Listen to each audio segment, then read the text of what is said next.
Welcome to Renegade Thinkers Unite, a show that will help you transform your marketing from mere messaging to programs that break the rules and make a difference. Join the movement today and learn non-traditional techniques that give you an edge. Now, here's your Chief Marketing Renegade, Drew Nizer. So this is part 2 of an episode on revenue generation and how a CMO can actually put into place, either from scratch or one that they're inheriting, a machine that drives revenue. My guest is Eric Eden. Part 1 was fascinating. I can't wait to go back and listen to it again and sort of really break it down into some of the notes. I know that there's a lot in there. So in the part 1, we talked a little bit about how you get a budget, and we talked about some foundational tools, tools like a CRM system, with most commonly Salesforce. Then we talked about marketing automation and the various tools that are out there. So, Eric, when we were talking about marketing automation, one of the points that you raised that I think is so important, and yet one of the things I've noticed is that it's easier for a CMO to get budget approval for a new technology that might cost $500,000 than it is for them to get another $500,000 for media. And that drives me crazy, because that $500,000 is just the software cost, and they haven't even staffed it yet. And then they're going to understaff it, which means they're going to underutilize it. So I think that's an epidemic problem, is that the tools don't replace the people, right? I mean, they just help the people be smarter and test. My experience has been that if you're not honest up front with the other people on the leadership team about what a project is going to cost on a fully loaded basis, and you have to go back later and say, well, we spent the $500,000 on the software, but now we realize we need to hire 5 people that are going to cost us another $250,000 a year for the next 3 years. People get pretty frustrated because they're like, shouldn't you have known that when you bought before we signed? Yes. It makes you look really bad. And so the better thing to do is up front is really to look into it and say, for every system or piece of software you're going to buy, what is it going to take to run it? And the best way to think about that is to ask other users of the systems when you do reference checks. Oh, how many people do you have that manage this system? How much of their time does it take? And if you ask people that about marketing automation systems, commonly they'll say something like they probably have 3 to 5 people managing it full time. And so it's not that hard to uncover that to run something like a marketing automation system, that it is that sort of ratio. And the same thing with Salesforce. Or a CRM system, if you ask someone, oh, you bought that system and you paid a lot of money for it, how many people do you have managing that? And it's usually more than one, right? And sometimes significantly more than one when you look at sales operations teams and what percentage of time they spend in it. So I think if you look into that up front, it builds a lot of credibility, and it helps you set expectations in a way that makes people understand what the investment is. And when you do that, of course, it raises the price tag and it makes it harder to get approved. But it's better to do that up front, in my experience, than to look bad going back, having to say, we didn't plan it out correctly, and now we need to do it because we're committed. Because then people just have, bad feelings, like they were tricked, right? That's literally how they feel. Either you weren't smart enough to look into it, or you're playing games with them. Right. Either one is a bad feeling in people's stomach, particularly like finance executives, right? When you're supposed to, they would want you to think through these things up front as part of the due diligence. And so you don't get that many at-bats where you make that many mistakes, because then the next time you got to get something approved, they'll really put you through the ringer. Exactly. They'll say, not so fast. Last time you screwed us, it's not going to work out this time as easily. And one of the things I've noticed, particularly with small companies, they'll get their, Salesforce is sort of everywhere. And so they'll have that, but they won't have solved the issue of getting everybody to use it. And then they'll bring in a marketing automation system, and they'll have one person dedicated to the marketing automation. And so one of 2 things happen that I've noticed is, one, either that person is very sort of, metrics oriented. And so they're very good at the analysis, but they're very weak at the creation of campaigns, which is what this is all about, right? They aren't very good at being imaginative and creating good tests. They're simply good at looking at the data. And so right there, and then you sort of typically, you need two people, at least one to sort of be on the sort of creative campaign development. And as you said, think through 6 months, and then another person to say, hey, this is working or not. It's hard to find one person to do it. And it just, you end up sort of not being able to capitalize on the tool as much. But you mentioned having a marketing CTO, and I certainly have seen the successful B2B marketers. They all have, the CMO has a strong digital person who really is thinking through not just the systems that they have, but also what they might want to have in the future. Yeah, it comes down to, being able to visualize and make sure that data flows are working all the way through to, reporting. And in some cases, I've seen where the CRM system is integrated with anywhere from 10 to 20 marketing systems. Oh my God. And you start seeing like hundreds of fields in Salesforce that are being impacted, by data that's flowing in from those systems. And there's actually, it seems like a lot, but there's actually very good reasons to have that many systems. But all integrations are not created equal. People say they're integrated with Salesforce. Like, you have to really drill into, like, well, what does that mean exactly?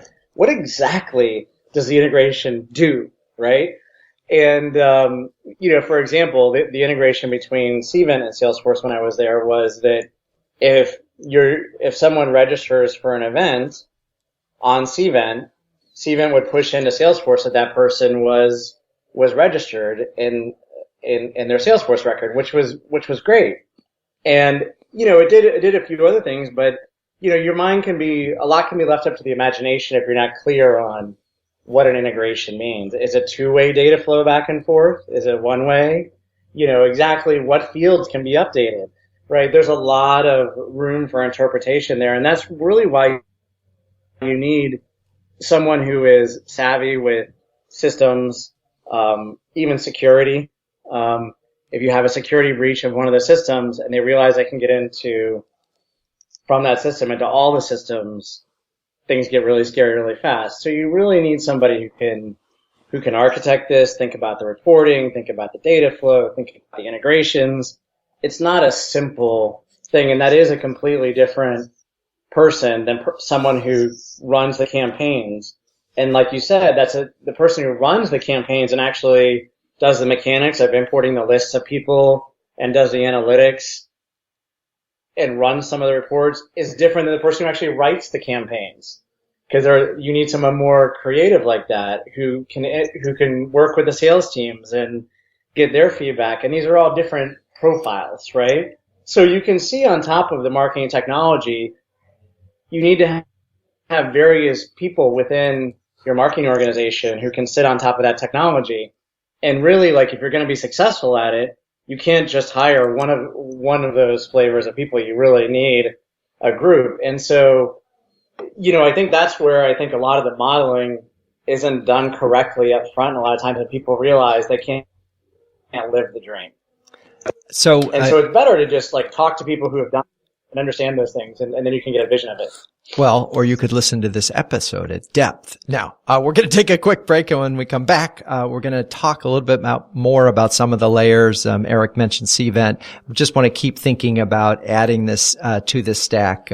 So we'll be right back. You've been listening to another great interview on Renegade Thinkers Unite with Drew Neiser. But the value doesn't end there. As a listener, you can download a free ebook from Drew, Renegade Thinkers, interviews with 11 trailblazing CMOs any business can learn from. Top marketing thought leaders and proven executives from Time Warner, American Express, and Chico's, and others. Get your free copy at renegadethinkersunite.com/ebook. For listeners only at renegadethinkersunite.com/ebook. Okay, we're back, and my guest is Eric Eden, the CMO of Receipt Bank. So, Eric, we've got now we've got our CRM system, we've got our marketing automation system.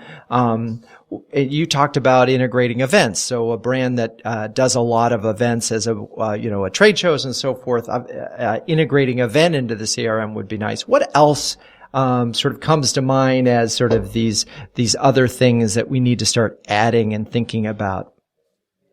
So a couple other examples. Online surveys are a favorite way of mine to get qualifying data against a marketing database. So I've used tools like a Qualtrics, where when you run an online survey, their survey responses can go into Salesforce and feed a lot of the qualifying fields. Big fan of webinars. So I've used systems like On24, which can feed into your marketing automation system and Salesforce. So people attend a webinar and they answer qualifying questions on the system. They answer poll questions. Those can all flow into Salesforce. That's another good example. Social media tools. One of my favorites is Influitive, which is a advocate marketing program. So if your customers can be advocates or ambassadors for you, you can do referral programs with them where their referrals automatically flow into Salesforce. Often, systems like chat systems for websites, like live person chat.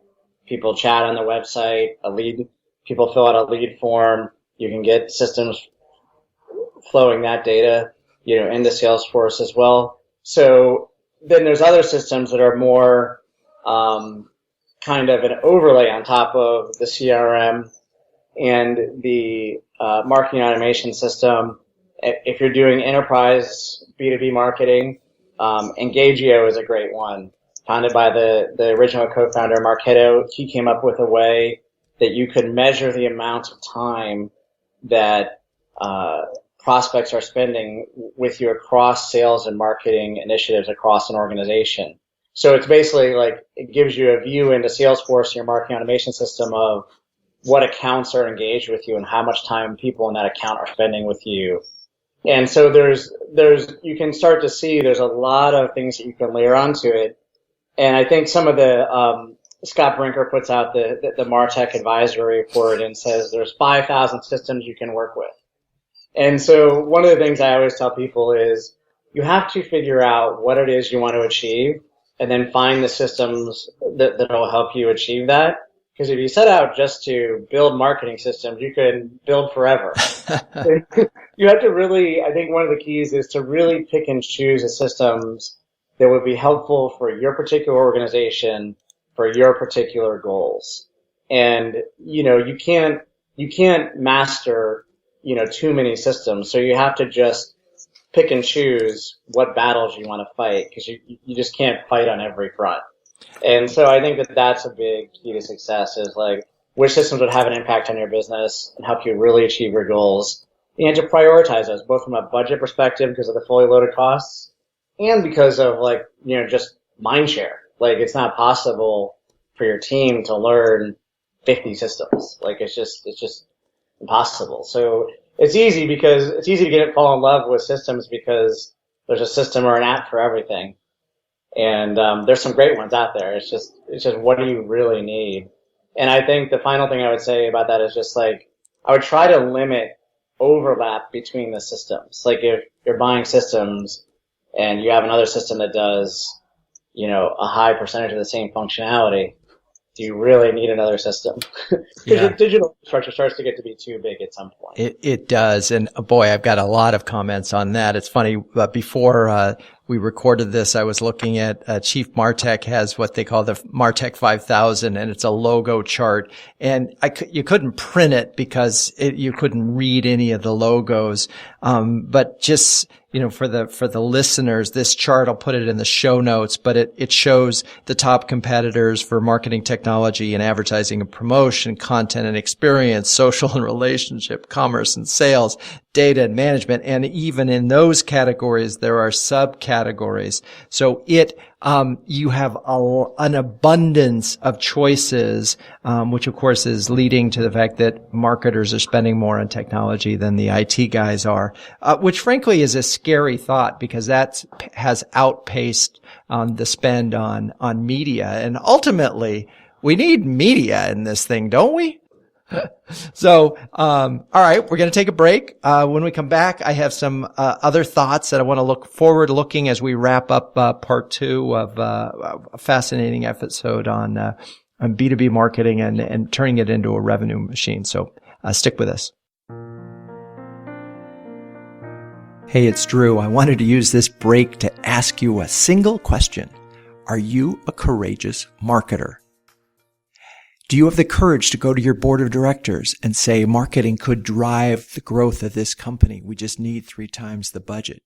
Do you have the courage to take the big idea that you already have and extend it internally and externally through influencers, through the media, through all of your content? If you're a courageous marketer but aren't sure how to roadmap all of this, I have a big idea for you. It's called Renegade Thinking.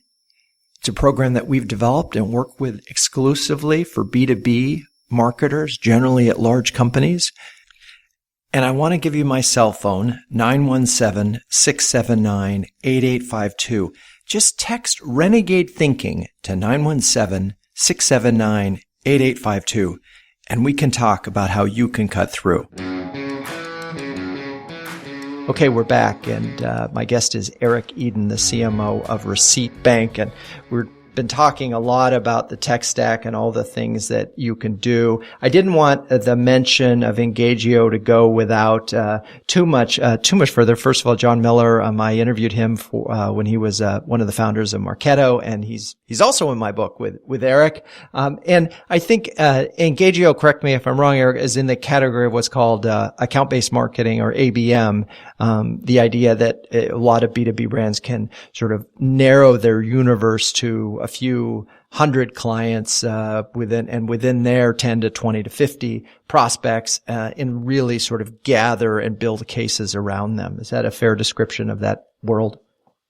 Correct. Yeah, it's ideal for enterprise B2B named account strategies. It's a really good tool if that's your niche, like selling to the Fortune 500 or whatever your version of the Fortune 500 is. Okay. So we talked about those tools. Now I know, and before I would sort of get to the future of all this, because I know you're going to have some opinions on it. What about things like business intelligence? And so I know a number of brands have a number of marketers have another layer on top of their tech stack to interpret their tech stack. So whether, I'm so ignorant in this area, I might say a company like Tableau, which would provide visualization, right, is one way to do it. But I know there are a number of other companies out there. Do you have experience with business intelligence software and those that can sit on top of your MarTech and give you some visualization of it? Yeah, I think one of the really awesome things that Receipt Bank has done over the last 7 years is we essentially counted it up and across all the different divisions, not just marketing, but sales, our technology teams being a software company ourselves, finance, etc. We basically have over 200 systems at the company that are SaaS type solutions. And so we set up the new version of a data warehouse, which is a data lake, which allows data to flow in from all the 200 systems, and it can be stored there. And then from that data lake, we put a tool on top of that. We happen to use Looker. In the past, I've used systems like Tableau that do similar things. But basically, then you can flow data into that and cross-reference that. And we have the very lucky fortune of being a technology company, and we have an entire team of people who are, machine learning, artificial intelligence, and know how to architect something like this. But, I would say that, we're probably in the top quartile of companies and how we handle that. It's a pretty sophisticated, setup, but you can do miniature versions of that, in your company to kind of get the systems, the data flowing from various systems into one place?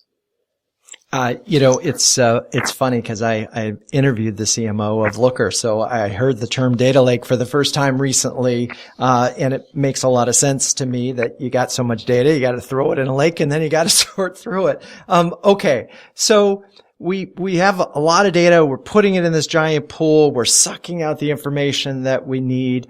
What is your biggest frustration, though, today? What problem haven't you been able to solve? Because I remember you mentioned a couple that this were sort of the missing links in some of this stuff.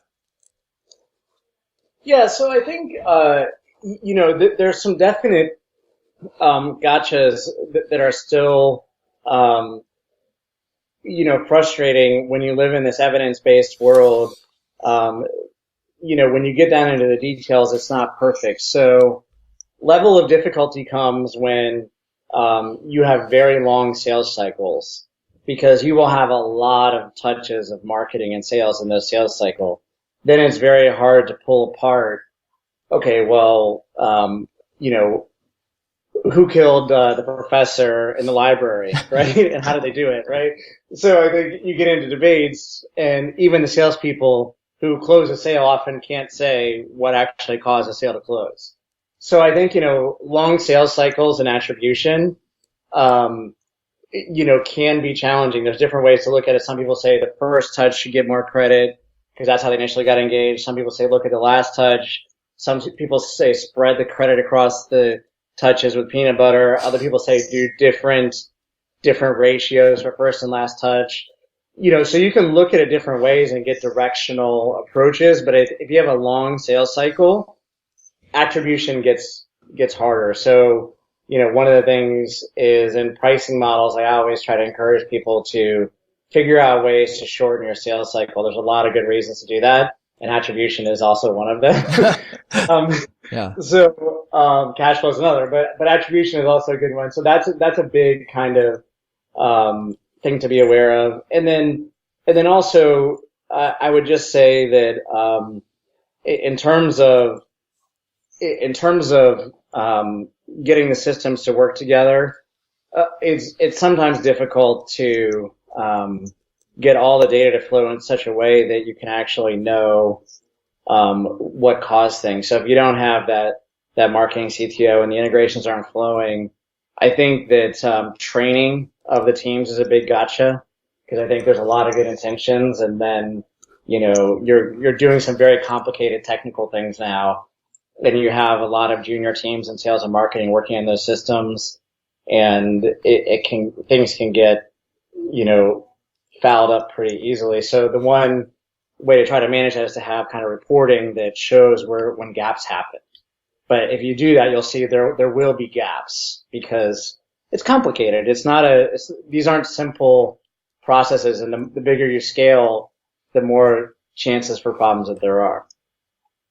Yeah, I think one of the keys here in this is there is a sort of a cumulative cost and there's a cumulative result. And then if the result yields something that is higher than the cost, then we can keep going.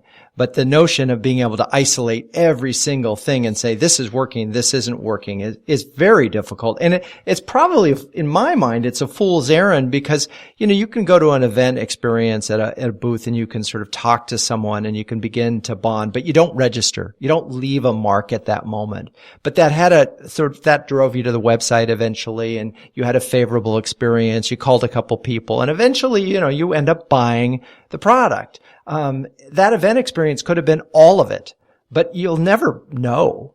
And to not be at the event would have missed the opportunity to be face to face. And I think, I don't know, correct me if I'm wrong, but I think face to face still matters in a lot of business sales. So as we wrap up this really interesting episode, let's talk about forward-looking things. There's lots of conversation about AI and cognitive and machine learning. And do you have experience at this point with any sort of robotics or things that are really helping you make smarter business decisions?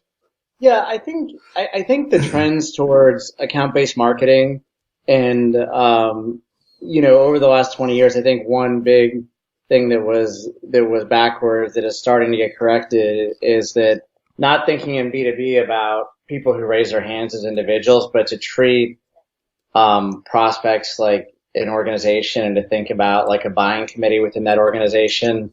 I think so that trend towards account-based marketing, even Serious Decisions has modified their waterfall for that. So I think that thinking about things differently for that is one key. And then I think, around artificial intelligence and machine learning, I do think that for businesses that have a lot of scale in what they're doing, I think there is something to the trend of, the predictive analytics about like which leads should you handle first because you don't have unlimited resources. So I think that there'll be interesting things happening in those two areas that make marketing a lot more efficient. Yeah, and I think that's true. I had the CEO of Pega on, and obviously they're big fans, and they're marketing this particularly for their big sort of a retail customer where they can help their salespeople or the customer service person sort of with the next best action, right? So that it helps them serve up something, whether it's on an automated basis or it's on an assisted basis, so that in an instant, that individual, based on the behavior of this customer, knows what sort of offer to put in front of the person. So I think there's a lot going to happen there. I think it's, going to be really interesting to see how the medium-sized companies compete in this world. So as we wrap up, Eric, and gosh, this has been such a rich conversation. Are there any, if we have, some of these systems in place, is there sort of one other thing besides account-based marketing that you look to that has been, from a tool standpoint, has been surprisingly helpful to you? I don't know that there's one specific tool, but I would give one last piece of advice is that whenever you're buying a tool, I think negotiating the agreement for it is very important in the terms of it. Always, of course, trying to get the best price, but checking references, thinking about what the right term of the agreement is. Like if you're going to implement something over a course of 2 or 3 years, you can probably get a better deal if you do a 3-year contract than a 1-year contract. And it really can set things up in the right, commitment internally if you get the agreement, with each vendor right, that you're going to have a long-term relationship.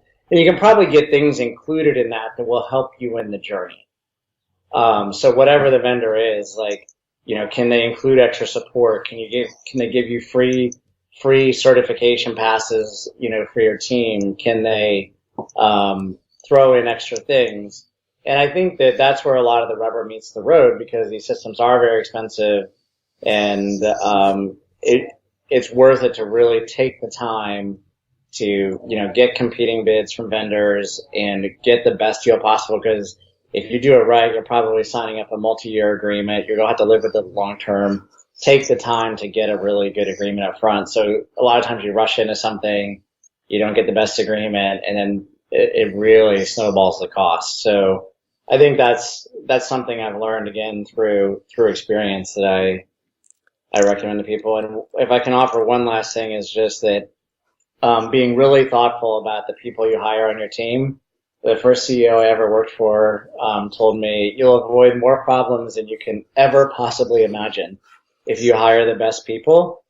So in terms of that, cost of running the systems, like, really get good people to run them, and it'll save you so much headache. We're back to Jim Collins and getting the right people on the bus, and the book Traction also talks about that. So, once again, Eric, I'm so grateful to you for spending this time with us on both parts of this episode.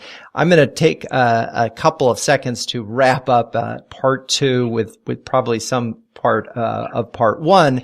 So as you're building this system, which you're going to need, I think it's very hard for a B2B marketer not to have some marketing tech in their place right now, because otherwise you're an Excel spreadsheet, and that's going to be cumbersome. So let's assume you're going to get a system. You're going to take the time to get one after you've sort of figured out what it is that you want to accomplish, what you think the payback is, having gotten buy-in from management, making sure that you budgeted for the staff to do it, making sure that you hire the right people to do it, and taking the time once you've decided that you're going to make this investment to get the most out of that investment. I witnessed this firsthand when Eric was actually negotiating a social media contract. I just remember this distinctly, how you talked about three-year deals and how that was such an important part of it. And it was an enlightened perspective, because I think a lot of times people are trying to hedge their bet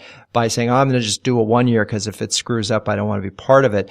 When you think about it, you're going to live with this software a long time. I think holding yourself to a 3-year decision really makes sure that you're going to investigate it right. And I love your suggestions about adding and getting a little extra in it, maybe not on the price, but on the training, which is going to come back and add value to the software. So, Eric, I'm not surprised at all that this has been a fascinating episode of, at least for me. I think our listeners are going to be very in tune with what you had to say. My show notes will be extensive with links to all of the things that Eric mentioned on the show. So if you're driving in your car or on a bike listening to this, you don't need to write them down. You can find them on renegadethinkersunite.com.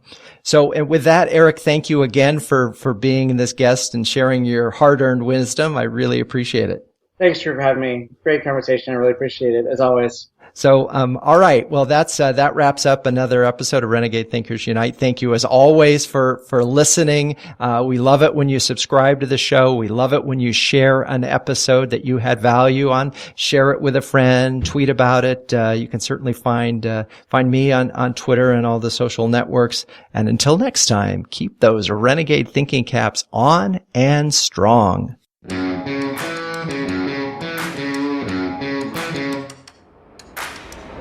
This has been Renegade Thinkers Unite, but it doesn't end there. Just go to renegadethinkersunite.com for more and subscribe to the show. That way, you'll never miss an episode.